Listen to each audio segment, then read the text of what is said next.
The girl tasted iron in her mouth again. The metal wasn't real. Nothing in the cell was, but her tongue remembered blood from weeks ago when they'd taken her. That taste was hers now. Like her name, it was the one thing they hadn't stripped away. Talia Quinn crouched under the fabricated plum tree and sharpened a spoon against the plastic bark. Each scrape was a whisper of defiance. Across the enclosure, two boys huddled near the nutrient trough, muttering about the cracks in the wall near the light panel. Miles Tier, the older one, sat stiffly, cradling his splinted arm. He rarely spoke unless he had something to say. That's what made his voice matter.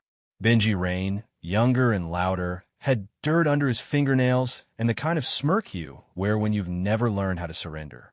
The Empire called this place the Glass Garden, a psychological simulation facility for indoctrinating high-value captives. Designed with warm light, digital butterflies, and soothing birdsong. A lie carved into data. But the kids had long stopped noticing the illusion. They weren't here to be pacified. They were here to endure. Talia finished the edge on her spoon and slipped it into her sleeve. Her fingers were blistered from the effort, but she didn't wince. Weakness was cataloged. A speaker hissed overhead. Specimen 731. Approach interface node. That was her. She stood, straightened her shirt. She didn't look back at the boys. No need. Miles gave her a single nod. Benji raised both middle fingers of the camera. Inside the node room, white panels surrounded her like a womb. A hologram flickered into existence. A tall, four-eyed being, skin gray like river stone, watched her with distant interest. "Do you know why you are here, child?" it asked, voice modulated to sound kind. Talia shrugged. "Because you're scared." A pause. "Your aggression is misdirected. You are young. You can still be shaped." "No thanks. You misunderstand. We are offering salvation. You kidnapped children. We extracted assets with dangerous progenitors." Talia's jaw tightened. "Your father was Elias Rain. Martian campaign. 8,000 casualties. Most committed by his hand. You are genetically predisposed to violence. I'm predisposed to biting smug bastards." The hologram blinked. "You will be broken. All humans break eventually." Talia leaned forward, eyes like flame behind frost. "No, we bend, so we can whip back harder." They drag her out after that. Two armor guards, no emotion behind their masks. She didn't resist, but she walked slow, made them feel her weight. Back in the garden, Benji pounced the moment she entered. "Did you see the drone swap in Corridor 9? It hesitated, like glitched. That's a window. We could slip out during the maintenance cycle," Miles added. "But we need access to a panel." "How about a spoon?" Talia said. "That counts as access, right?" They laughed, short and quiet. Survival sounded like that now. "I miss Dad," Benji whispered after a beat. Talia looked away. Miles didn't. "Mine used to tell me, if they ever take you, make sure you cost them more than you're worth." Benji grinned. "Mine taught me how to dismantle a pulse mine with chewing gum." Talia clenched her fist. "Mine said nothing, just stared out the window the day he left. Like he already knew." They fell silent. The birdsong chirped on, fake and infuriating. Then, suddenly, everything stopped. The lights flickered. The birds cut off mid-tweet. Benji's eyes widened. "That's not scheduled." Miles stood, despite the pain. "That's not us." The sky above, the fake blue dome, pixelated. 1 second it was sunshine. Next second, darkness. Then something ripped through the far wall. Not an explosion. A deletion. A perfect hole, like the world had blinked. Through it stepped a shadow. 7 feet tall, in black armor that shimmered with kinetic fields, red visor scanning like a predator in heat. The figure turned to them. Talia. Her breath caught. "Dad." Elias Rain pulled off his helmet. The face beneath was older, gaunter, but unmistakable. Scars danced down his temple like history engraved. He opened his arms. "Time to go." Behind him, more shadows entered. One lifted his visor, dark skin, sharp jawline, Tier's exact cheekbones. "Hey, kiddo," Marcus Tier said to Miles, who froze before bolting into his arms. Benji didn't wait. "Dad!" he screamed as John Coyle, half myth, half nightmare, emerged from the smoke, knives still wet. Still loud, Coyle muttered, but he caught the boy and squeezed hard. Alarms howled. Talia grabbed her father's wrist. Ow! Rain smiled. We're human. We cheat. A voice thundered across the facility's comms. Alien cold panicked. Breach in Central Indoctrination Hub. Human strike team. Evacuate High Command. Miles picked up a drop pulse rifle. His hand shook, but he held it right. Tyr glanced at him. Good grip. I pay attention. Coyle handed Benji a flash grenade. You remember how to? Benji pulled the pin with his teeth and grinned. I'm your kid. Talia pulled out her spoon and stabbed it into a wall panel. Sparks flew. That's one way to do it, Rain muttered. Faster than your army ever did it. The escape was chaos. Hallways melting under EMPs, guards falling to silent blades, children flooding out of hidden rooms, running toward freedom. As they neared the extraction bay, the ceiling split open, revealing a swarm of drones. Benji threw the flash. Miles fired. Talia ran straight through the smoke, screaming until her voice broke. The bay doors opened, and there it was. A ship, old Earth tech, scarred and black. Painted on its side in red was a word no Empire AI could translate, but every human child would understand. Hecate. They boarded as sirens screamed behind them. Talia looked back once. The garden burned. She smiled. Let them remember this. Rain clasped her shoulder. They will. Forever. As the ship roared into the stars behind them, the Empire watched 3 children vanish and realized too late what they'd stolen. The stars outside Hecate's bridge looked colder than before. They always did after violence. Talia stood beside her father, her hand resting on the console, like it might wake up if she whispered the right curse. Hecate wasn't just a ship, it was a relic. Pre-Empire, scarred and refitted by madmen with nothing left to lose. It groaned like a beast, remembering how to roar. Rain watched the nav screen, jaw set. Empire's reacting faster than expected. They've already locked down the sector. Talia nodded, barely listening. Her eyes tracked movement below, a reflection in the glass, showing Miles and Benji sparring with Coyle in the hangar. You taught him that elbow trick, she murmured. Benji. Yeah. Last night, he dropped me flat with it. Rain let out a breath that might have been a laugh. He's got your mother's instincts. And my recklessness. Bad mix. Or perfect. He looked at her sideways. You're not afraid of what's coming? I'm tired of being afraid. Down in the hangar, Miles stepped back from a feint and landed a perfect palm strike. Coyle grunted, staggered, then smiled. Now do it without telegraphing your weight, he said. The enemy watches your feet before your eyes. Benji groaned. Why does everything have to be a riddle with you? Coyle crouched to face him eye level. Because riddles keep you alive. Answers get you killed. Marcus Tyr entered, wiping oil from his fingers. Engines are patched, but the fuel core's bleeding efficiency. One good jump, maybe 2. After that, we'll be drifting. Then we make them count, Coyle said. Miles looked up. What's the plan? Tyr knelt and tapped the deck. This ship used to run raids with Ghost-class stealth. We're going back to that playbook. Hit and fade. No warning. No mercy. Benji's eyes gleamed. Sabotage missions. Smash and burn, Tyr corrected. We're not here to hold ground. We're here to make the Empire bleed. And by time. Time for what? Talia asked, stepping into the hangar with Rain behind her. Time for the galaxy to wake the hell up, Rain said. They gathered around the holodeble. A projection blinked to life, an Empire processing facility. Cold, brutalist towers pierced through a barren moon. One section pulsed red. Coyle gestured. That's where they moved the other kids. Not indoctrinated yet. Kept sedated. No formal security detail. They don't see them as a threat.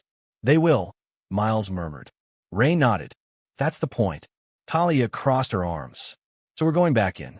Yes, her father said. And this time, we don't come out quiet.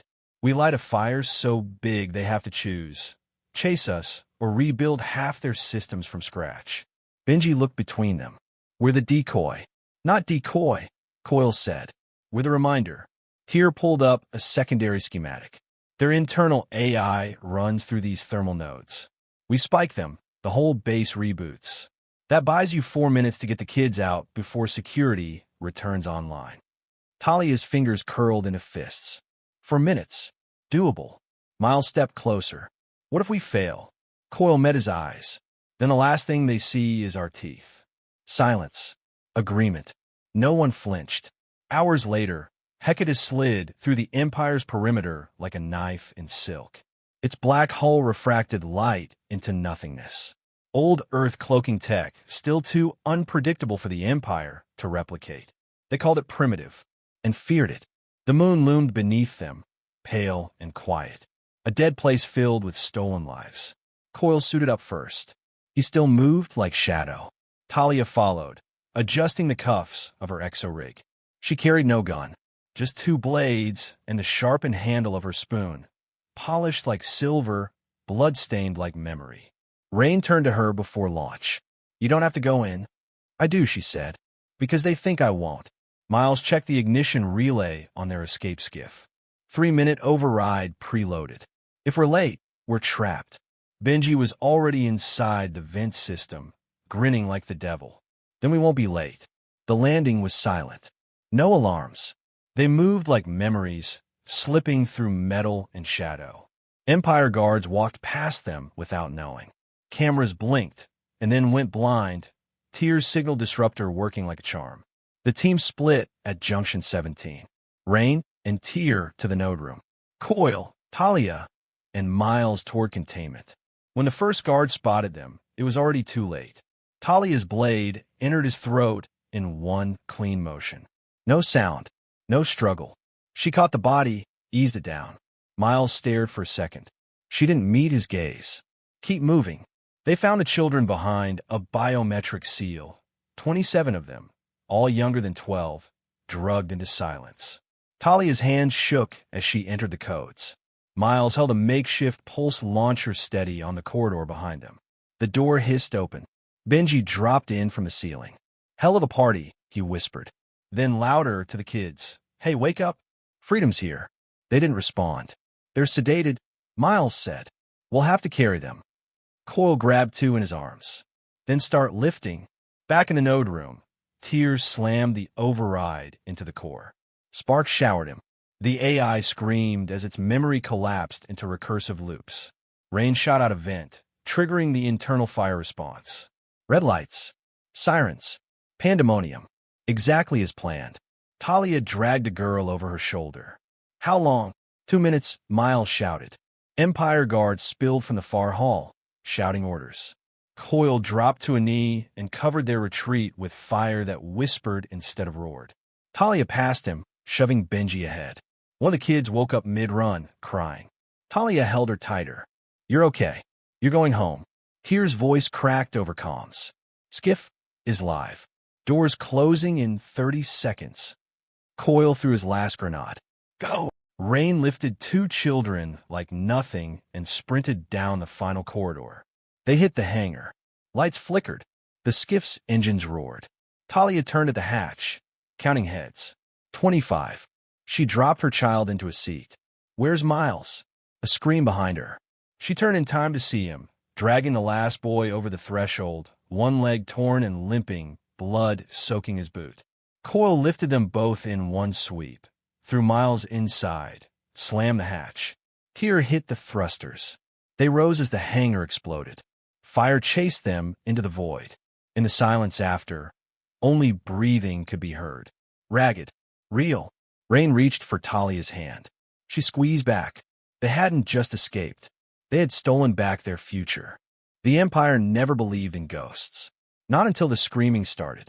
Not the kind made with mouths, but the kind that lives in systems, in dark code, in vanished fleets, and corrupted archives. The kind that left a message scrawled in plasma burn across the orbital relay station at Verdun 6. You took the wrong children. They scrubbed the message in under an hour. But every comm line that touched it fragmented. Whole data pathways unraveled. Officers reported hearing voices in their sleep. Voices speaking in human syntax, looping names they didn't understand. Talia, Miles, Benji. A virus, they called it. A warning, said the ones who knew better. Hecate drifted in the asteroid cloud of Eltros 9, silent, systems low. A wounded predator licking its wounds, hiding in the dark. On board, the air tasted of recycled fear and quiet resolve. 27 children slept in rows across the med bay, monitors humming softly. Half of them were still detoxing from sedatives. The others stared into space like they had left parts of themselves behind. Talia paced the corridor outside, her hands never quite still. She'd stopped sleeping. Rain found her there. He asked me why I killed someone, she whispered. Rain didn't answer. He was maybe 7. Pale skin, big eyes. Said he watched me slit a guard's throat. Asked if I enjoyed it. And what did you say? I said it saved him. Rain leaned on the wall beside her. That's the truth. Yeah, she said. But it wasn't an answer. He looked at her, not like a father trying to comfort, like a soldier measuring another. We can't raise them. Not all of them. I know, but we can show them how to stand. She nodded. In the hangar, Miles sat on a supply crate, his leg bound in synth fiber mesh.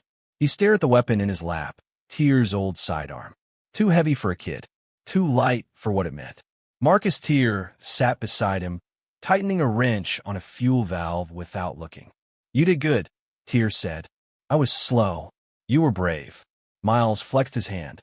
I was afraid. That's how you know you're not a machine. He looked up. Do you ever stop feeling like a weapon? Tyr paused. Then, you learn when to lock the chamber, when to open the barrel.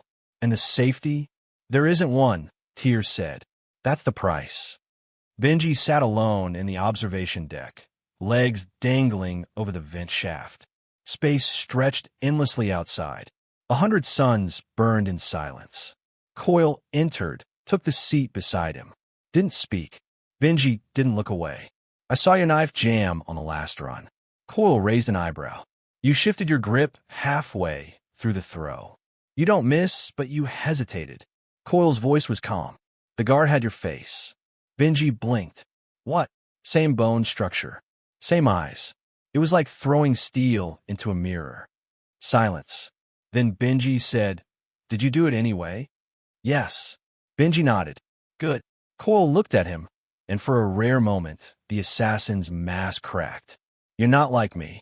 I will be, Benji said. No, Coyle replied, and this time there was something desperate under it. You'll be better.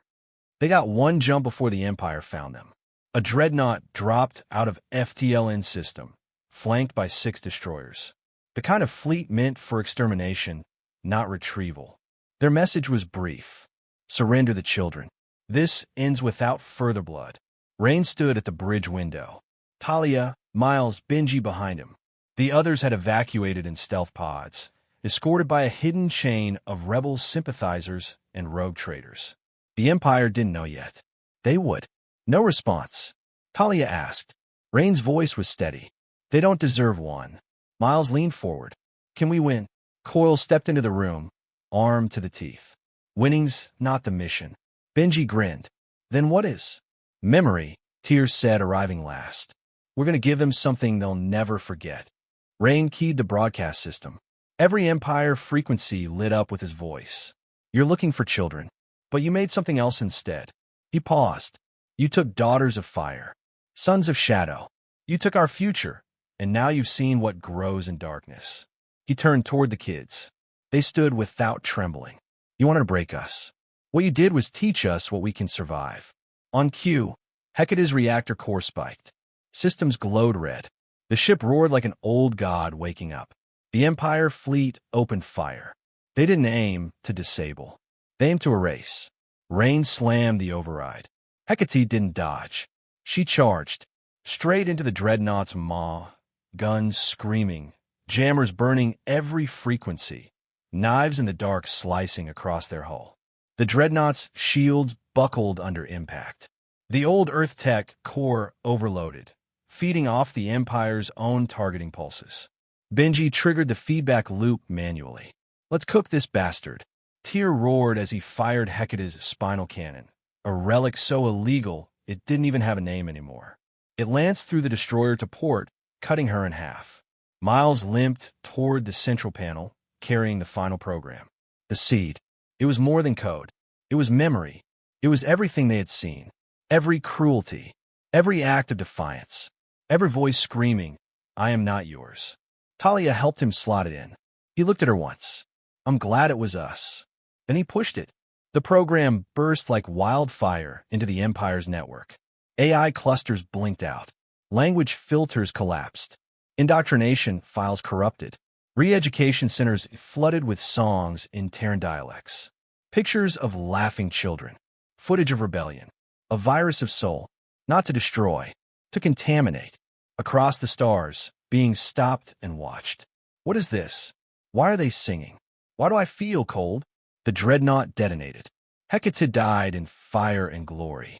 3 pods punched free before the blast, launched toward a mining moon. They landed hard, but not fatally. Inside one, Talia coughed smoke and laughed like she'd won the universe. Inside another, Miles cradled a burn drive, holding the last archive of the seed. Benji, bruised and bleeding, looked up at the burning sky. They'll come again, he whispered. Let them, Talia said. Years passed. The Empire never recovered what was lost. Their programs never worked the same. New recruits asked questions. Some even defected. The files, those damn files, kept reappearing. And always, somewhere out in the dark, the children of Hecate were still alive. Training others. Whispering truths. Carrying knives and lullabies in the same breath. And from that fire, they rose. Not the strongest. Not the smartest. Just the last to fall. And the first to rise.